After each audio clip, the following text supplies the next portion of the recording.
I'm Dr. Donald Low, infectious disease internal medicine physician at Mount Sinai Hospital. I was diagnosed as having a brainstem tumor February 7th, 2013. Obviously, it was a terrible thing to hear because as an internist, we know the prognosis of this type of tumor is bad. But surprisingly, I took it pretty well. The hardest part was having to call my family and have them come down to the hospital that day and break the news to them that I had a disease. It was a bad disease and something for which there was really no treatment for. I'm fortunate in that I haven't had pain, I haven't had headache, I haven't had paralysis yet. I mean, that will come. Things will get worse.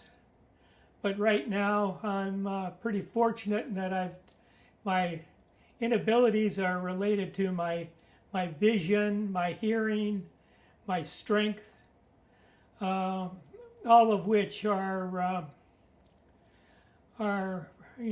pretty disabling. I'm worried about how it's going to end. I know it's going to end. It's never going to get better. So I'm going to die. And what worries me is how I'm going to die. Am I going to end up being paralyzed and, have to be carried from the bathroom to the bed? Am I going to have trouble swallowing? I won't be able to take in food. Things like that, what the end is going to look like, that's what's bothering me the most. Palliative care is a major role and a valuable role, but they can't take away the symptoms that I'm going to have. They can help make it a little bit better, but I'm still going to suffer from loss of strength, loss of ability to either eat or swallow, breathe properly. I mean, these are things that palliative care is going to hopefully make it a little easier to face, but they're not going to take it away.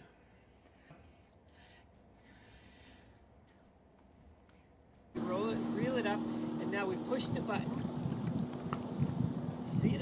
When I realized that I had a disease that was terminal, that there was no going back, I looked into alternative, making your own destination, deciding on your own outcome, deciding when you're going to die. And I think what surprised me the most is how the objection to it, the inability to do it in Canada, that there is no way in Canada, no place in Canada where you can have support to have dying with dignity, as there is in several countries and a number of states in the United States that do have programs in place. The drugs that are used in countries where this is accepted are narcotics that give you a very simple way out. It's drinking a cocktail, and you fall asleep, and you do this in the presence of your family. And I've discussed this with my family, that they're all accepting to this. So, in countries where it's legal, it's quite easy to do, actually. In countries where it's not legal, it's pretty well impossible. In Canada, it's illegal, and it'll be a long time before we mature to a level where we accept dying with dignity. There's a lot of opposition to it. A lot of clinicians have opposition to dying with dignity. I wish they could live in my body for 24 hours, and I think they would change that opinion. I'm just frustrated not being able to have control of my own life, not being able to make the decision for myself when enough is enough. You know, we've come far enough. It's time to bring it to an end. And I really envy countries like Switzerland and the Netherlands and the United States where this is possible. I mean, why make people suffer for no reason when there's an alternative? I just don't understand it.